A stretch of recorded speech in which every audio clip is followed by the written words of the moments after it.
What defines the soul of a people at the crossroads of destiny? Is it their resilience in the face of oppression or their readiness to seize the moment when history begins to turn in their favor? Well, today, Amazonia stands on the edge of such a defining hour, an hour that demands unity, readiness, and strategic reinforcement. The call for reinforcement draft is not a cry of desperation. It is a call of opportunity, a call to every Ambazonian, home and abroad, to rise and reposition for the dawn that draws near.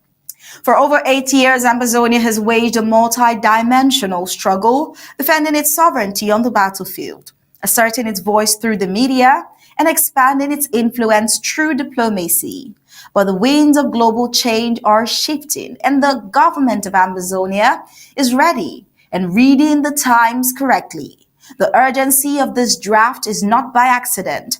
It is a calculated move to prepare for the next chapter of the liberation story.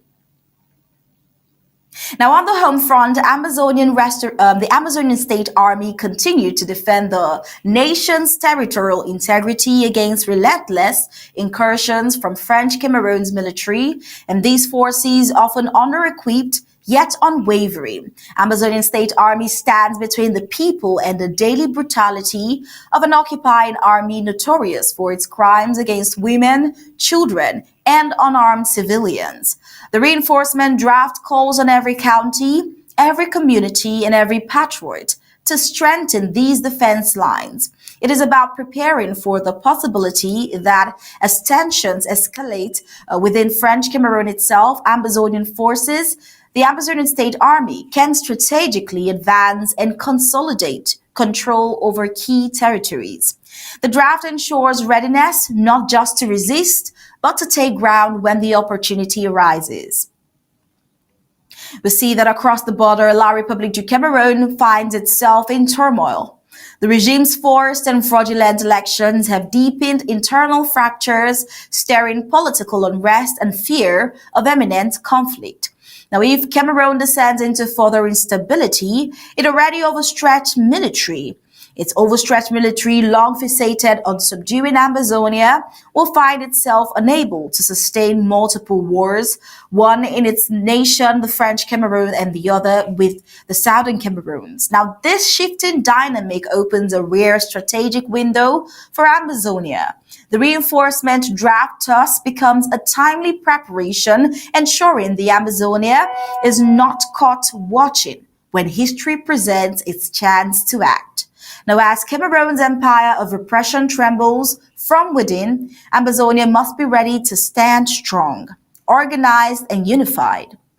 We see another front of the war in any modern war. The battle is not only fought with guns and bullets, it is fought with narratives. While the regime in Yaoundé manipulates global media to distort realities and energize its citizens with propaganda around elections, Ambazonia's truth-telling voice remains anchored in the Ambazonian Broadcasting Corporation, ABC Networks 24.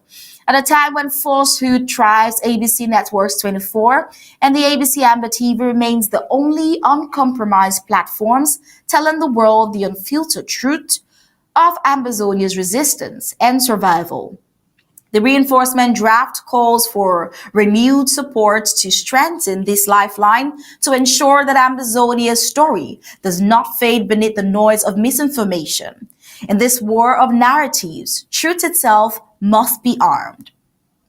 And on the diplomatic front, the tides of international politics are changing.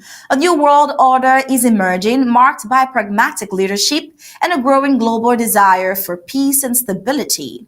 Under President Donald Trump's renewed diplomatic engagement and global mediation efforts, we see that conflicts once considered forgotten are being reevaluated.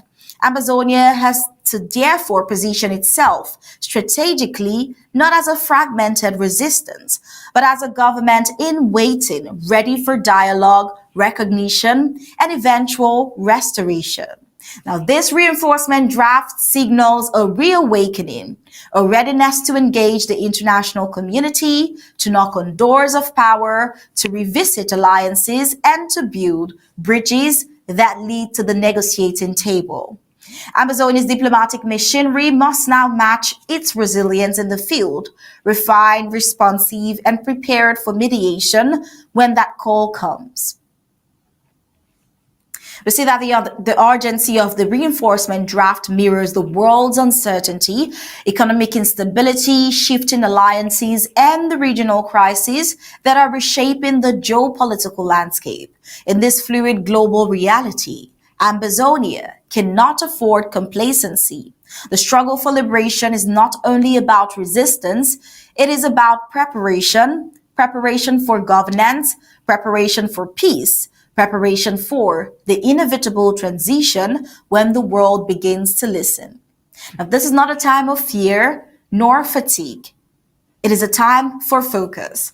The call for reinforcement is a call to prepare Ambazonia for the defining turn of history, to rise as a united, resilient, and strategic people, ready to reclaim their destiny.